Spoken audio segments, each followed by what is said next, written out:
मधोल तहसीलदार श्याम सुंदर ने कहा कि अवाम के मसाइल के हल के लिए आला अफसरान की हिदायत पर शोबे शिकायत चलाया जा रहा है। तहसीलदार ने बताया कि पीर को जिला कलेक्टर की हिदायत के मुताबिक मंडल हेडक्वार्टर मधोल में वाक़ तहसील दफ्तर में अवामी शिकायत का सेक्शन कायम किया गया। इस मौके पर खिताब करते हुए तहसीलदार ने इंकशाफ किया कि महकमा शिकायत अवामी मसाइल के जल्द हल के लिए मुफीद साबित होगा। उन्होंने कहा कि शोबे शिकायत में मुख्तलिफ महकमों के ओहदेदारों की शिरकत की वजह से दरख्वास्त गुजारों के मसाइल को बराह रास्त उनकी नजर में लाया जाएगा और जल्द अज जल्द हल किया जाएगा।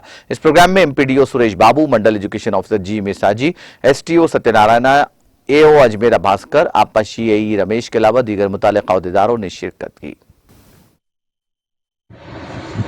జిల్లా కలెక్టర్ గారి ఆదేశాల మేరకు అన్ని మండలాల లోపల గ్రీవెన్స్ ఫిర్యాదుల విభాగం అనే విషయంలో అన్ని శాఖలకు చెందిన అధికారులందరూ మండల కార్యాలయం లోపల హాజరై ప్రజల సమస్యలను ఇక్కడే అర్జీల రూపంలో తీసుకొని తక్షణ పరిష్కారం కోసం ఆదేశించడం జరిగింది।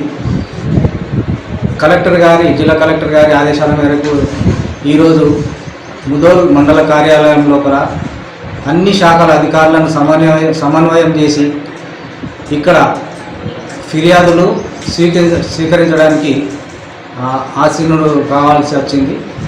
ఎవరైనా కానీ ఎవరైతే పబ్లిక్ ఉన్నారో వాళ్ళందరికీ కూడా వారి వారి సమస్యలను అంత దూరంలో ఉన్న కలెక్టర్ గారి కార్యాలయానికి వెళ్ళే బదులు మన మండలం లోపల ఉన్న ఎలాంటి సమస్యనైనా కానీ మన కార్యాలయానికి వచ్చి మీ పరిధి లోపల మేము పరిష్కరించే విధంగా ఉన్న అన్ని